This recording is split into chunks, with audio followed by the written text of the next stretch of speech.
రెండో రోజు కలెక్టర్ల సదస్సులో ఎర్రచందనంపై సీఎం చంద్రబాబు కీలక వ్యాఖ్యలు చేశారు. ఎర్రచందనంపై ఎన్నో ఆశలు పెట్టుకున్నామని, దాని విలువ లక్షల కోట్లు ఉందని భావించామన్నారు. అధికారులు దాన్ని నార్మలైజ్ చేసేశారని ఆక్షేపించారు. ఇకనైనా ఎర్రచందనం ద్వారా ఆదాయం వచ్చేలా ప్రత్యేక ప్రణాళిక రూపొందించాలని సూచించారు.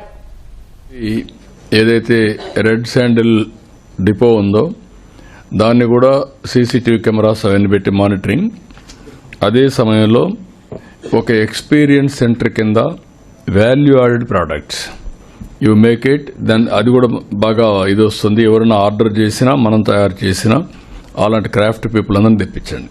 ఇప్పుడు వెంకటేశ్వర స్వామి ఫోటోలు అలాంటివి కూడా కొన్ని చేయగలిగితే వాళ్ళతో కొలాబరేట్ చేసి ఎవరన్నా డే టు డే ఉపయోగించుకోవడానికి అఫోర్డబుల్ నోట్ చేసుకుంటారు. కమిటీ ఒకటి వేసి అవి కూడా చేయండి. వాల్యూ అడిషన్ కింద ప్లస్ ఎక్స్పీరియన్స్ సెంటర్ కింద పెట్టండి. టూరిజం కూడా మనకు వస్తుంది. రెడ్ శాండ్వుడ్ అనేది ఒక యూనిక్ కాబట్టి దాన్ని మనం ఇది చేయాలి. నాకు చాలా ఆశలు ఉన్నాయి, మీరంతా దాన్ని అంతా ఇది చేసేసారు. I thought it is lakhs of crores.